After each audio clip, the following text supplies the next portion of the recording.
So we have a way for everyone to see, um, they can watch the training later, but I have a PowerPoint again. Can everybody see it? This is gonna be awkward. All right. Maybe we can shift this way. Now this is my uncomfortable chair. But welcome. Thank you all for being willing to participate in this program. It means a lot to me. Yeah, we're gonna be using this in a sec. Okay. This is for later. Okay. I was gonna take notes. Well, if you want to use it to take notes, feel free. There's paper and pencil here if you'd like to. We're also recording this so I can put it on YouTube later so you can review it as well. The initial first training for the general evaluation is on there. And again, this is pretty flexible. So if you have any questions or anything comes up, just be like, hey, what about this? Actually, just realized all of my notes are on my PowerPoint, so I'm gonna set to the side. But focus groups. So the focus group project of the evaluation is a lot more detailed, a little bit more labor intensive on the front end. But basically, I'm sure you know what a focus group is, but it's gonna do it. There we go. Well, that's our mission. I did the format this time properly. I used the right PowerPoint. But it basically involves getting more in-depth, natural, detailed responses from people. When you have a survey, everything's kind of set. Like even when you leave a comment session open, it's like yes, no, 1 to 5. It's a scale, which is very good for getting quick, easy, multiple data. Every evaluation gets different things, but a focus group gives you that kind of like rich data. It's like, okay, yeah, this is going to take longer to analyze, longer to do, but it gives you more honest answers. And that's kind of what we're looking for, because the focus group we're going to be doing is for, I thought I heard a beep. It was the chair. So for our group specifically, they're going to be led by 1 or 2 proctors. I specifically made the decision that the proctors will be education staff. That way it's like, you have staff members are the ones going to be interacting with the group.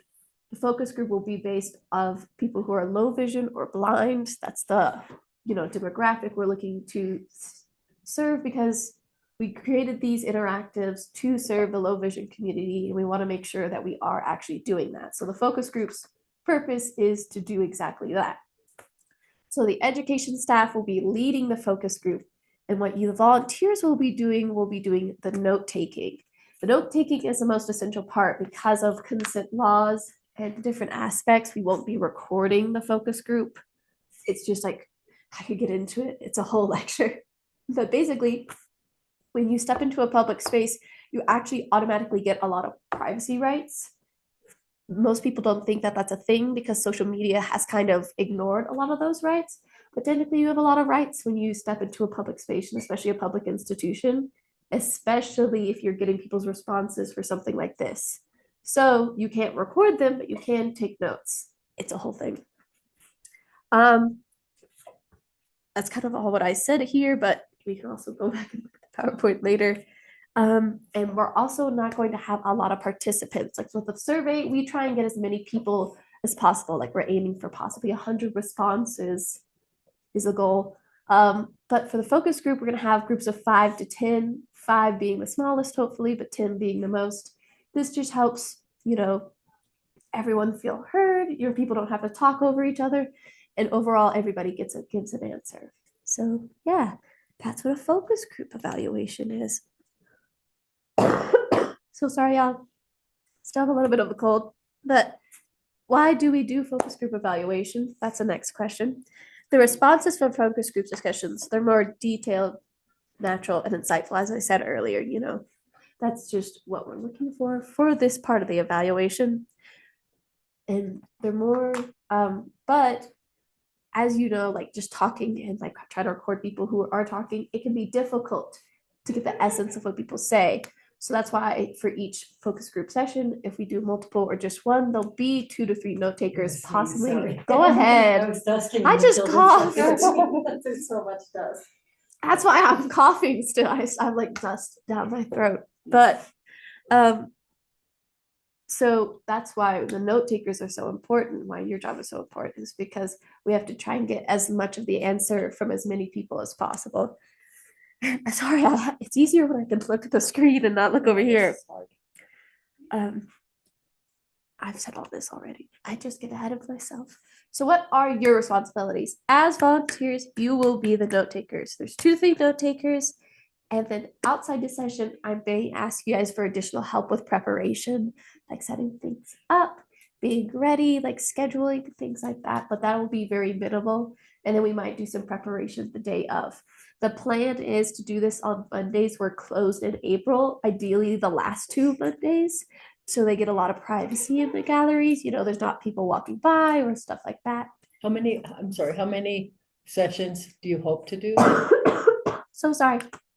Based on responses, ideally at least one, but possibly 2. Okay. So we would do one on one Monday and one on the other. This is also to give people like scheduling options. Not everybody can make it up here all the time. So Monday, while the museum's closed, is going to be the ideal time. And those sessions will most likely run an hour, possibly 2. But so I'll conservatively put a 2-hour block on VicNet. So it'll just depend on like how receptive they are to talking, how much their responses are, kind of like that. So it could go up to 2 hours, but ideally takes around 1. Where did you find people for the focus group? We're still working on it, but I've reached out to the Wyoming Council of the Blind. They have promised to put it in their newsletter, and they're going to reach out to 2 of their members that are actually in Jackson to see if they're willing to participate. And then we're going to use the nonprofit listserv, which is like an email that you can send out to get requests that way, and a couple other ways as well. But we're kind of just putting everything out there and hoping we catch some fish. Right. Yeah, that is a concern. I mean, we for are. me, it's a concern. Yes. Maybe not for Sage, but for me, it's a concern. I'm remaining cautiously optimistic about finding enough people, but it's also, I know people have suggested like going to the schools or going to the senior homes and seeing if anyone's willing to participate that way. So you want adults, correct? Yeah, primarily adults. That's why the schools kind of like. Yeah, but the high schools, those students. Yeah, it becomes an issue of time and consent though, because they would only be able to come on the weekends.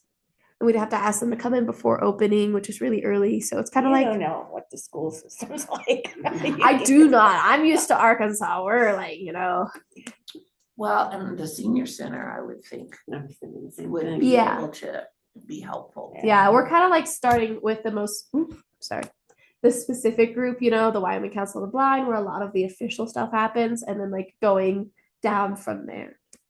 So I plan to do the nonprofit listserv this month, and then also like this month, because we were preparing for a lot of stuff in February.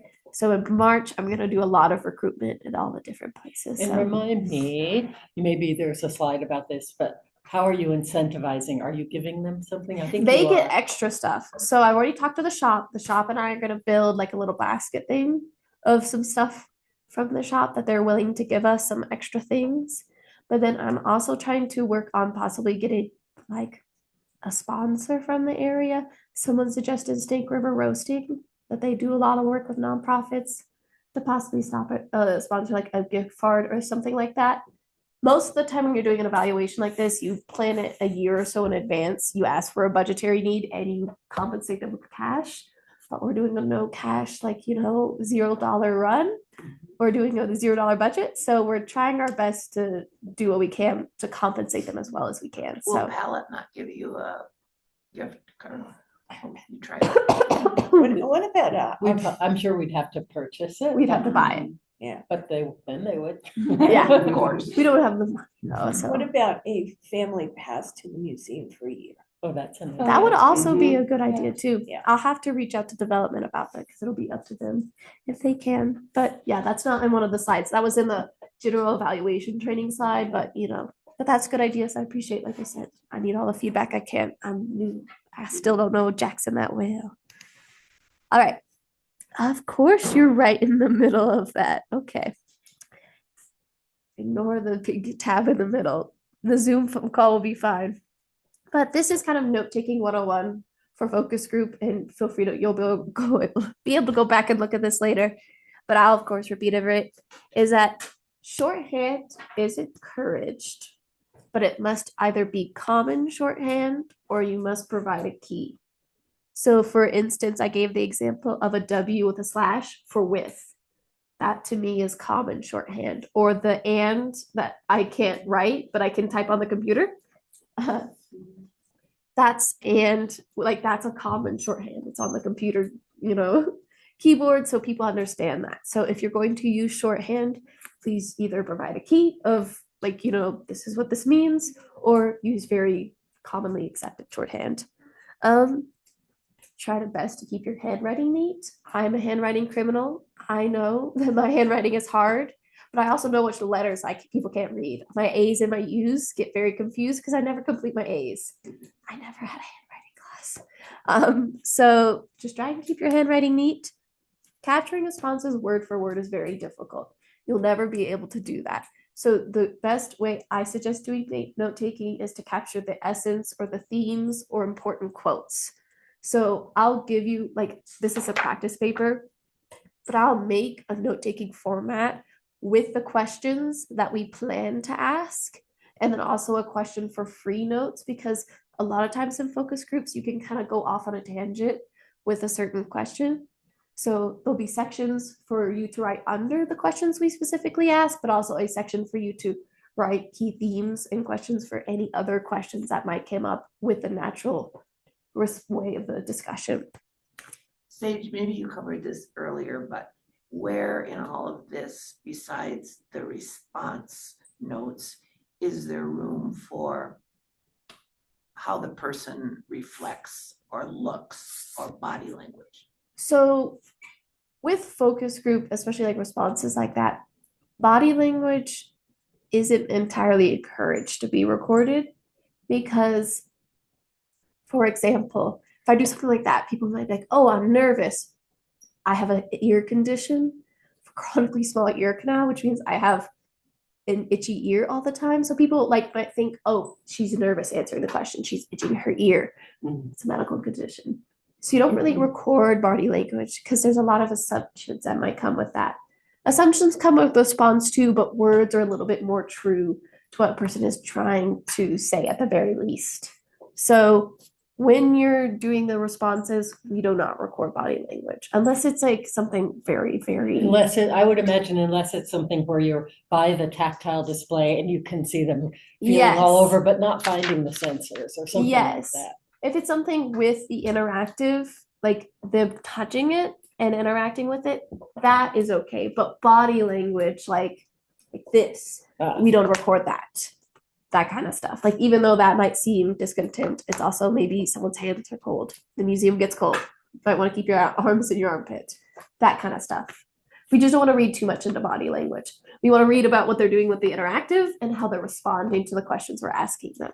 Does that sound So good? you actually are going to take them to the interactive. Yes. Well, mainly we're going to take them to the interactive, ask them some questions with the interactive, and then take them to the conference room to ask them more in-depth questions. Okay.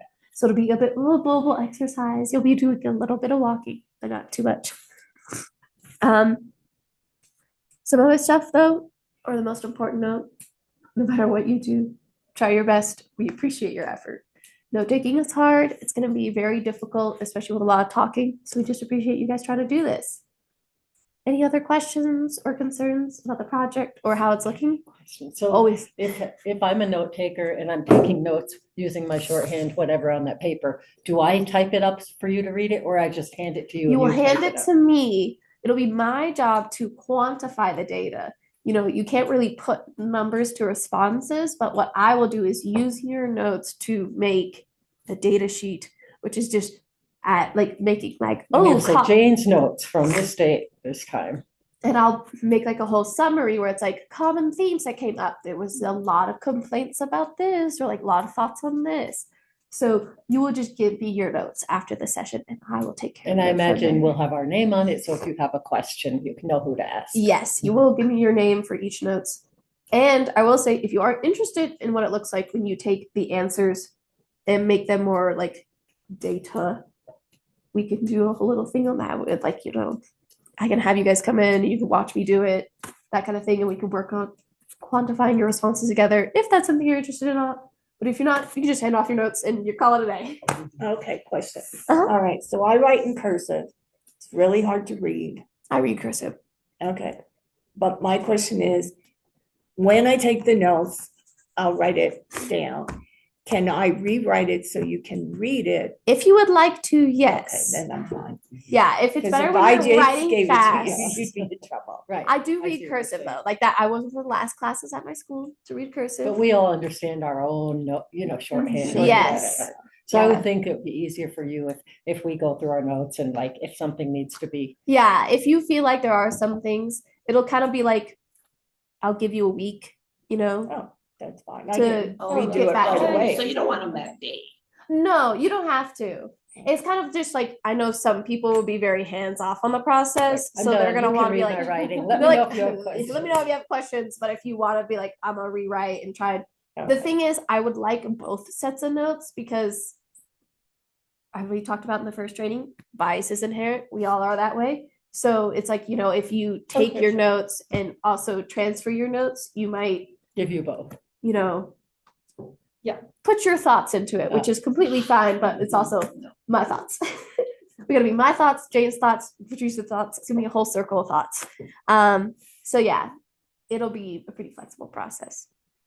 Any other questions? All right. So I found, whoa, okay, gotta find my mouse. Where is it? There we go. I can do this. You could spin it over toward, look at you. Nope, this is page. fine. Basically, I found a focus group that's like, this is a class on data actually, so it's fun.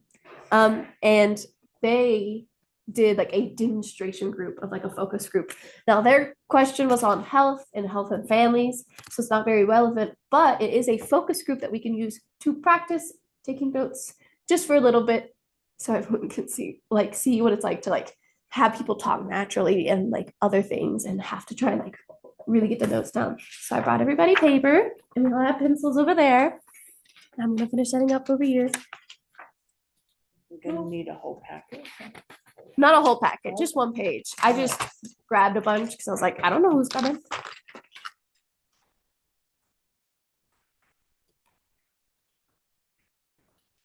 Nervous. It's not a test. It's not a test. I picture him starting to No, pop through. promise it's not a test.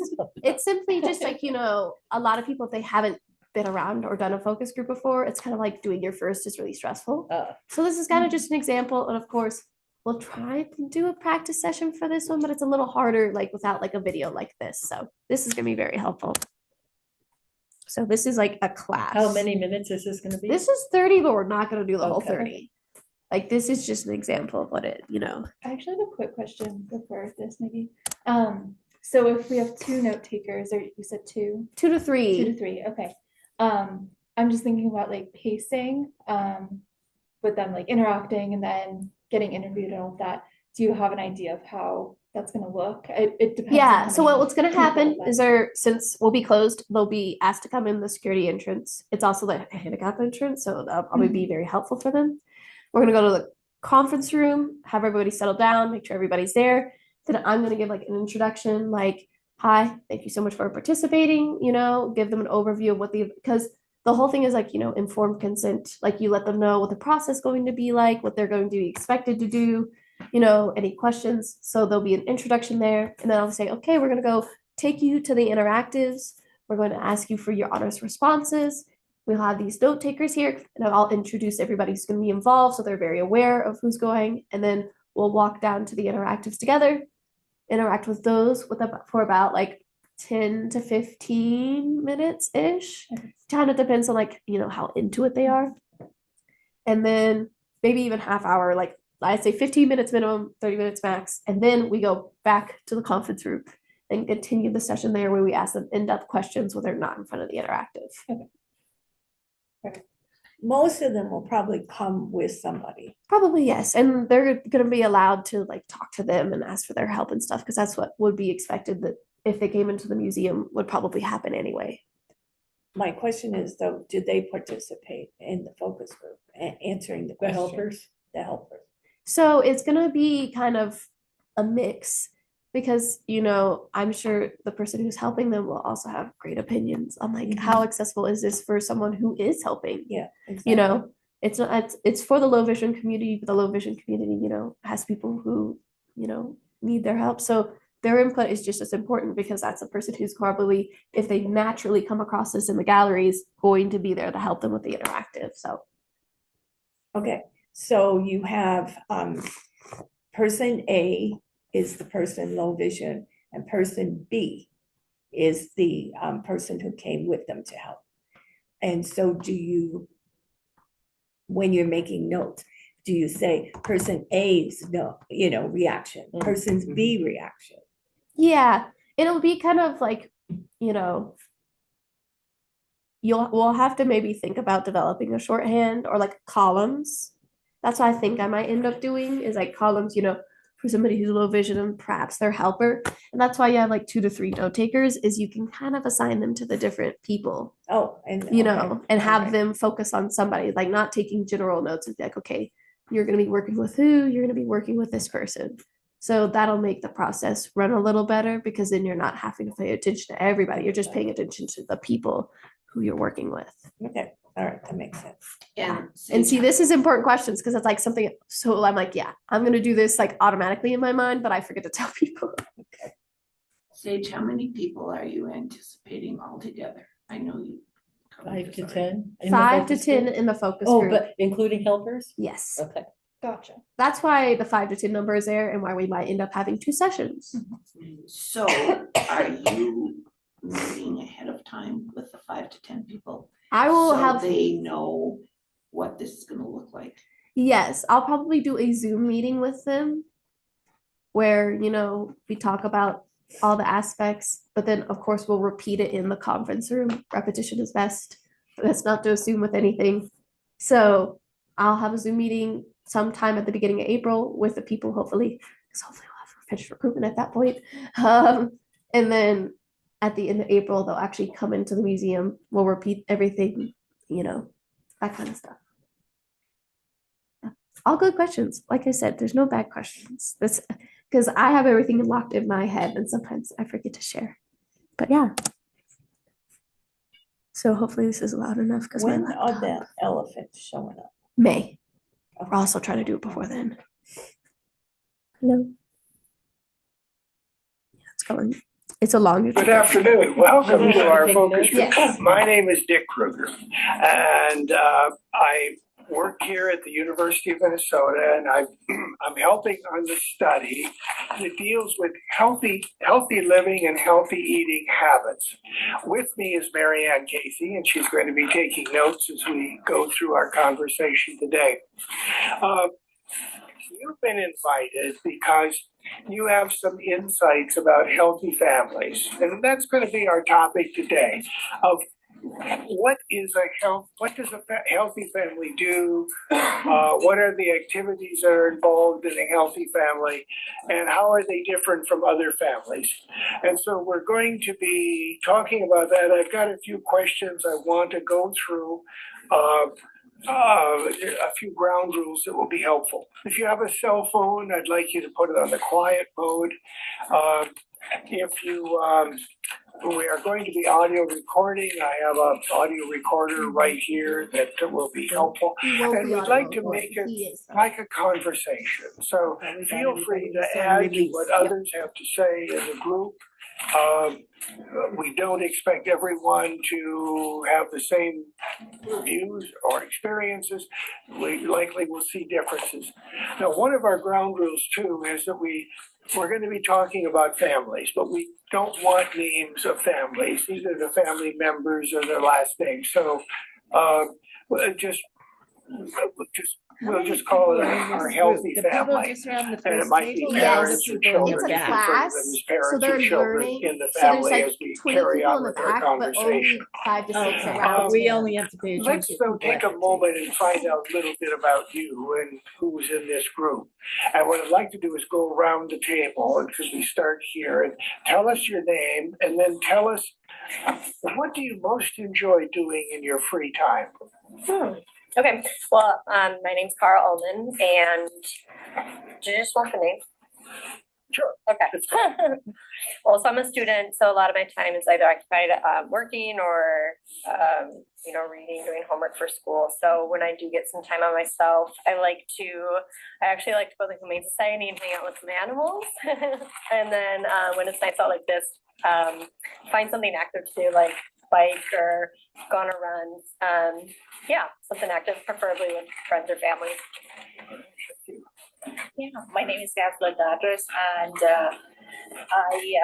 in my free time, we have two young kids, so we spend a lot of time as a family, and that's what occupies discovering the cities and just being active, being outside, and just entertaining them is where my time goes. All right. My name is Laurel.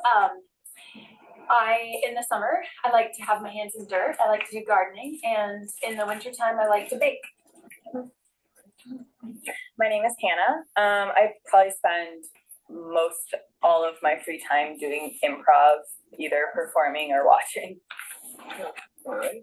My name's Noah, and not because we're talking about healthy families, but I actually do like doing this. I like running all the time. I try to get a run in every single day. If it's in the summer, there's less clothes. If it's the winter, there's lots of layers. Right. What we want you to do for our discussion today is to visualize a family whose members are of normal weight and are healthy. And it might be your family, it might be someone else that you know through school, through work, through your faith. You might be related to them. What we want to know is how this family is different from other families around them. What makes them distinctive? And we're going to ask you a number of questions about this family. Well, what's the first one is just sort of a broad question of when you think of this family, what's the first thing that sets them apart from other families maybe in the community or in the area? What's the first thing that sets them apart? And we're not going to go around the table. Just anyone who wants to answer. What's the first thing that sets them apart? They do things together a lot of the time, outdoor activities together. Yeah, like not even just like physical activity. Like I'm thinking of a family that cooks together, watches TV together, has like conversations beyond just how was your day and Yeah, I think maybe like the deeper cooking together conversations. thing, because like the family that I'm thinking of, the kids especially are extremely like excited to eat healthy foods for snacks, and I think part of that is that they're involved in those decisions. Like they help make the food every night, and they know how to cook, and even like knew how to cook better than me, and I was like taking care of them. I feel like it's meal planning. Actually, just having specifically your day planned ahead of time, not having to actually go on spur of moment decisions. So that actually I find helps a lot. Okay. And I think the thing about the kids being involved too is like a lot of times I feel like what maybe makes other families reach for more unhealthy options might be if the parents are scrambling on their own, but if the kids are actively involved and they're not also like sitting there begging for unhealthy food, maybe it's easier. One of the healthy families that I know has a dog that needs a lot of activity. I know that sounds silly, but when I think about it, they are always outside with their dog. Like even in the winter months, the dog goes on many walks. And they play in the backyard. And so I really feel like the dog, as a member of that family, like meeting the dog's needs, helps all of the family members stay active. Does everyone walk the dog or? Everyone takes turn walking, well, except the dad. I never see the dad walking the dog. But mom and daughters, they all walk the dog all the time. And not the family for me isn't a dog specifically, but it's like the whole neighborhood is always outside. Like they're always doing stuff together. So it's like, why after work would you all sit inside? Because everyone's eating lunch, everyone's eating dinner on their patios, and the kids are running around together. So obviously in the summer more so. So it's like this thing that's like pulling people out. I was gonna say, the family that I'm thinking of, they live in a community that's, the roads are a lot more organic. It's not like a grid. And there's a lot of green space. And so it encourages you to get lost, go outside and have fun. So. Okay. Let's talk about specifically about food and what does this family do? We talked about this a bit already, where you talked about meals together, but what is distinctive about the food that these families eat or have? I think the family that I think of, and it comes with knowing like what a proper diet is, and certainly they have their like times where they splurge on ice cream or something, but I can always tell that they are very intentional about incorporating like lots of vegetables in their food, and if they don't, they make a comment about it, or like they notice like, oh, we have a lot of carbs in here, we should try and like eat a more like a vegetarian diet next, or like a bit more veggie meal next time. So they're very intentional about like how much vegetable they're eating. The family I'm thinking of makes a production out of everything. So if they're getting ice cream, they're going on a bike ride to get ice cream. Or if they're having dessert, they're like getting creative as a family about what kind of dessert, and maybe that dessert is actually a fruit salad. Or they're thinking of ways to make healthy foods more fun, like letting the kids think about like what would make this omelet kind of silly, like, ooh, should we add like something weird to it, even, and then that makes it more fun. So they not only do it together, but they incorporate things that sort of are very interesting, creative. The meals sort of take on another dimension. Mm-hmm. Okay. What else? In the family that I'm thinking of, they really love food. They get excited about it. It's an important part of family traditions and holidays.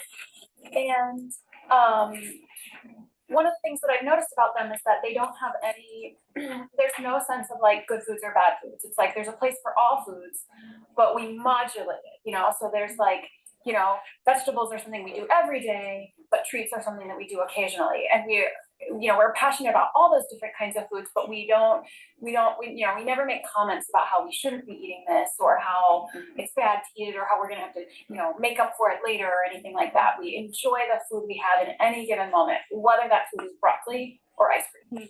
Mm-hmm. Yeah, I also noticed, they were like much more willing to try things in the family. I think of like, they don't have kids, it's 2 adults, but they love trying different foods. And if there's something kind of not necessarily trending, but if it's just like something they've noticed or seen in a cookbook, they're really more apt to try it. And I think that's broadened their kind of perspectives of like, different ways to incorporate kale, or different ways to incorporate broccoli, kind of things that maybe are more bitter or something. They find ways to make it more appetizing. And we're excited about it. I think I'm actually thinking Here. We'll pause right there. It's about 10 minutes. Yeah. For context, in my undergrad, I did a lot of evaluation stuff for my psychology degree. So this is actually like a focus group that I learned about, and like we watched some of these same videos for my classes. So that's why it's a class. Is like, this is a well-rounded like professor, and he does this with his classes to teach them about focus group. And like, so the healthy family question was just a question he had come up to discuss. It's definitely not something he, I don't think, greatly cared about. They were all eating potato chips. I don't know if you noticed. That's like part of the whole thing. Yeah, they're snacking all the time. But it's a great example of like, how quick these things can come about, like how fast people talk, and like how you can move from one topic to another based on what people are saying. So how did it go? Never said anything, did she? Sometimes that happens. Yeah, I didn't have her down. Some people are very, very quiet. So just overall, how did you feel about the note taking? Did you find it, easy? Did you think of anything that came up? Any questions? I found it hard to know who was talking because my head's down like this. And then I wondered, does it matter who's talking? A little bit yes, a little bit no. You'd like to kind of keep groups of answers together to see if they come together with a theme. Like I'm sure you noticed, like most of these are students without kids, so they tend to have these answers about these albeit Perfect wealthy families that children. they babysit, Perfect. you know, It's where they eat mythological. kale. Yeah. Yeah. So when he didn't do it this way because he was recording them, you know, both for the YouTube and he had like a recording device in the middle of the table. But for ours, you'll be assigned to people. And that'll make it a little bit easier. Like we'll have little sticky name tags for everybody with their names and stuff. You'll say, Jane, you are doing Hannah. Yes. And that'll make it a little easier. Yeah, I found as soon as I got a grid, so I could write down just did under the a number, Yeah, or a letter who was saying why. Yeah, I want to change the seats. I Feel did the same free. thing. Carolyn, this is what she said. Yeah. Laurel, this is what she said. Hannah, Noah. Yeah, because other than that, it just would have been, Yeah, so there were Gloria. like maybe two people, I think I got their names wrong or I didn't catch their names. And so that's okay. then Because I again, wrote this a is just an little example to script, like kind of do it, trying your best. And I think how you individually figure out, like Lynn said, a grid. And what I did was I listened to the leader, the professor, to see what the question was, wrote down the question, and then I didn't care who the person was that responded. I just wanted to get the responses. Yeah. So I think it matters, like you just said, how we record. And since we're going to be assigned to a person, Yeah. that makes that so much easier Yeah. than trying to capture Everybody. everybody. I've done people. both where I've been like assigned and then trying to capture everybody. And I just find getting like assigned a person, it helps a little bit. They won't know you've been assigned to them because we don't want to introduce bias. But you know, you'll know who your person is and they'll have a name tag and that kind of stuff. So it'll just make that a lot easier. And we'll also give, like, I did give you guys a format because I wanted you guys to try and like feel out what was the best way for you to take notes. But we will provide the questions we're planning to ask and a paper. You will be required to use pencil in the gallery because we can't have pens. So why can't you have pens? possible. The curatorial thing, they don't want someone to make marks on artwork. Pencil's easier to clean up if someone uses a Oh, pencil. you mean there's no pens in the building? In the In the galleries. galleries. In your office, you can have pens. Okay, Just in the galleries, it's just pencil. okay. So that'll be important to know. If you're not very comfortable writing in pencil, maybe practice a little. But But yeah, we won't be writing in the galleries. a little bit, yeah. If when you're doing, they're interacting with the interactive, we'll be asking you guys to maybe take a few notes. So you'll provide Just like, clipboard. yeah, just like now. We'll bring out the pencil box. You'll get to pick your guy, pick your Okay. style. They It need to is be interesting sharpened. just to Yes. see how different people chose to record their Yeah, answers. I don't know if you When noticed, I had ask to that move kind my of hand to the shows laptop because this how table, everyone was like different- moving it, and the laptop was going, but it was shaking a little bit. I was like, the camera, the poor camera. Yeah, that's a good point. Each one of us chose to do it in a different manner. Yeah. Yeah.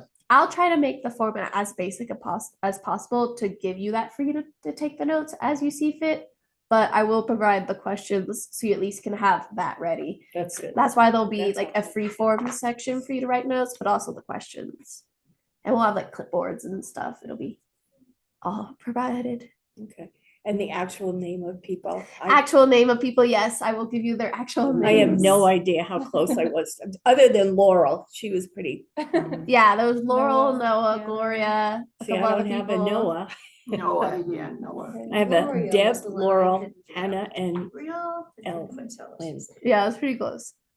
Yeah, but it's pretty hard as you can Can't read see. some So of my- exactly, and that's why it's kind of I Like, know. what's this? Slanks. You know, though, see, what Lynn said, it's obvious that these people don't have any children. Yes. I think that that's a really good insight. And that's an insight that what I'm hearing you say, we should not take into consideration the insights that we see. Well, for this group, it'll be different. Like I didn't tell you, but you figured out that they're students in a class and that they don't have kids. But when we go into this, we'll have more information about the person. Like we'll ask them, have you been to the museum before? Have you, how many times have you visited? Like we'll get some background information to provide you all. So One sorry. thing I think would be important that we need to know, there's a spectrum of low vision, Yes. okay? Well, So good point. depending just how impacted the person is, would be how they would deal with the. Would you describe yourself as Yeah. How would you How- describe your vision? on a Well, scale of? there 1 to are, 10. there are specific. Yeah, I will qualifications, gather right? information Correct from them terminology, before we get there. And then part of you guys getting here early for the session will be like, okay, here's who's here today. Here's who you're assigned. Here's the information we have. That's why you have to like session prep. I'm a little confused on, you're assigned to something, but they don't know you're assigned to them. Yes, and that's Some just people are gonna have different levels of vision, yes, and and if that I'm taking notes. you'll know their level of vision and things like that. Okay. But the reason we don't want them to know is because sometimes when you know who's your note taker, you try to cater to them Mhm. and you try and cater to your bias. But if you just see this group of 3 people and you know they're taking notes, you're like, well, I don't know who, you know. And they don't have to know we're assigned. Yes, We're they just don't a have group to over know. there Note takers. taking notes about this. group. Yes, they are volunteers at the museum. They are going to be here to take notes. So the main thing is like the way you describe it is like, like if it was me and Jane Lady, it's like, hi, Jane and I, we're the educators. We're going to be leading this focus group today. And these are our note takers. They are here to take notes so we can focus on discussing with you and talking with you about your feelings about the interactive. So that's kind of like how you phrase it, Okay. Any other questions, comments, concerns? Next step, you're gonna find the. Yes, next our- step is our subjects. recruitment for the focus group. Mhm. If you're in both, if you're also gonna help me out so kindly, do the general evaluation, we will start doing practice sessions in end of March, beginning of February as well. Also, because I told Jane about this, I Wait realized a minute, you said the Opposite. end of March, beginning of February. I was like, End okay, of how did April. I'm on that? top of it That's a long today. time. But it's gonna be like sporadic practice sessions. Like you don't have to come to each. I'm just giving people options based on their schedule, like I don't want everyone to feel like they have to come to one practice session and make time for it. But something I realized I clarified for Jane later that I did not clarify well in the video, which is why I'm putting it on while we're still recording. There was a point of confusion about remember there's the person who's proctoring the survey and then the person tracking behaviors. I had solved that problem and then forgot to write it down for the PowerPoint. But the way we're going to be doing it is the proctor for the survey is going to be at one of the interactives, so like chief. But we're also going to have the Georgia O'Keeffe piece. So one person will be tracking behaviors at O'Keeffe and one person will be proctoring the surveys with chief. And then we switch them. And we switch so then the survey will be done with, antelope one day, and then they'll be doing tracking behaviors for chief the other. And we're gonna figure out all the details with that, and like it'll tell on your shift, like tracking antelope or survey antelope when I put them on VicNet. Okay, so there's three potential jobs. Yes. One is taking notes at the focus group. Yes. Okay, so we kind of had that training. Yes. Okay, Today was a practice, and we can Okay. also do more later. so another job is proctoring at The survey. proctoring the survey at the Interactive interactive. itself. Yes. So we need a training on that if we want to do Well, we're that. gonna be doing practice, yes. Okay, and then there's a third job, which would be Tracking the behaviors. tracking person at the interactive. Yes. Okay, so there's 3 separate Yeah, jobs. 3 evaluation jobs, and they'll be at different times of the day at different points of the week. Mm. And it's not going to be like everything's happening at once. They'll be very spread out. It just seems like a lot now because it's like you're getting all this information now. So at each interactive, I'm not talking about the focus group. At each interactive, there will be 2 people, one a note taker and one a proctor? Not for each day. Uh-huh. So since, let's say, May 15th, Mhm. it's a Friday. We want to have people here in the afternoon. We'll have 2 volunteers here in the afternoon. One will be doing the survey for chief. The other will be at antelope tracking behaviors. And those are the shifts for the Oh. evaluation. Okay, let's stop using different terminology, Mhm. okay? There's the proctor and Yes. the And the tracker. track. Yes. Okay, so that Proctor. particular day, you need 2 people, A a proctor proctor and and a a tracker. tracker. Yes. At chief. Yes. Not And at chief. They're at the 2 different artworks. One's at the Georgia O'Keeffe, one's at the Robert Bateman Chief. Okay, Because let me, wait. it If I is think different from about the that, training. If I think about that, the purpose of the tracker is to watch a specific person making Behavior. the behavior, taking the survey. Yes. So if that person isn't there watching that person, you cannot make that survey. So why Yes. would you be in the other room when somebody's at chief? That doesn't make any sense to me. So part of the reason that we're doing it separate is because if you put both people at the same artwork, it's difficult to match the surveys to the person tracking their behavior. That was something that's why I had gotten so confused. It's like I had planned for it and then I didn't take the notes properly on my PowerPoint. But it's really because sometimes you'll track a behavior, they'll be doing the interactive and then they'll say no to the survey. And it's like, well, then that doesn't match, but you have all this data for the tracker. When you do it separately, you're just getting data from these 2 different artworks at the same time. You're like 2 at Two once. different kinds of data Yes. Could you remind us what the role of the proctor is? Yes. So the proctor isn't collecting the data personally. They are responsible for recruiting people to take the survey, and then they're also there to answer questions or if a technical problem comes up, they're there to help the person doing the survey. All you do as a proctor is go, hey, I just saw you use our interactive. Would you mind giving us a few minutes to give us your thoughts? We're looking to get some data for our exhibit. Like you'll have a little Okay. speech. So Sage, that person using the device is not necessarily, Asking questions for the survey. No. They're Oh, not necessarily low vision. okay, that was my question. yes. It's just someone who comes in off the street, Yes. who picks up the device Mm-hmm. and starts to use it. Yes. That's why And we're they doing. may not use it for the entire time. Yes. They may just do it as an experiment Yes. for them.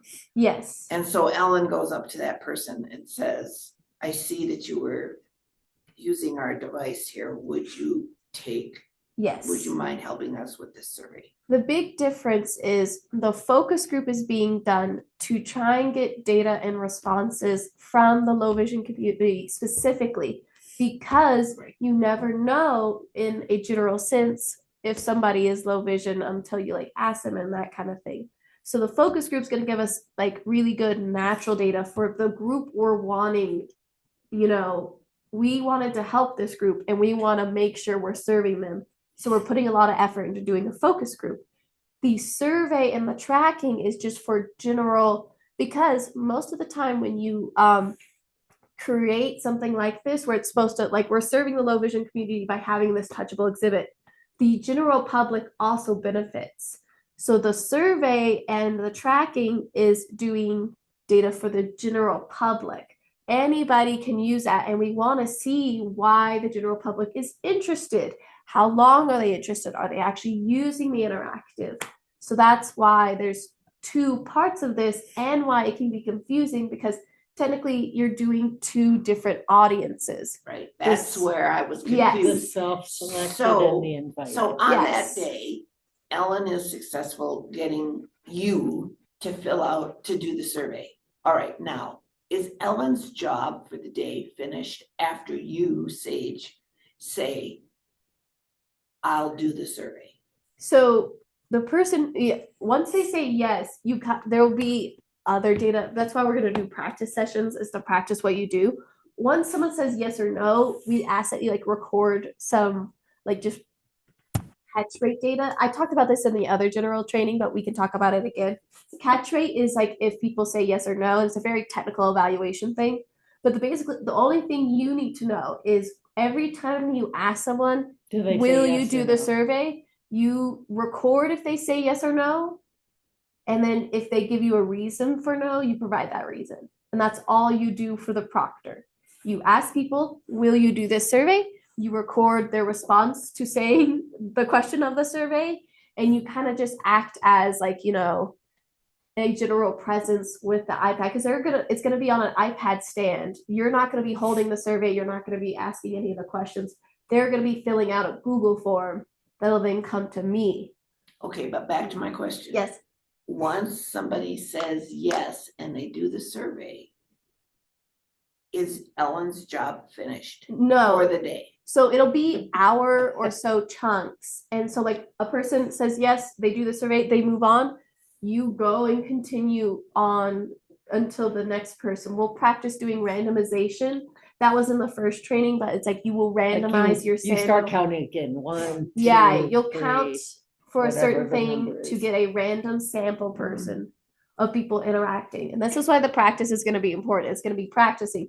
How do I count? Practicing will be helpful. Yes, the practice truly, like from my experience, doing us like talking is going to always make it seem more complicated than it is.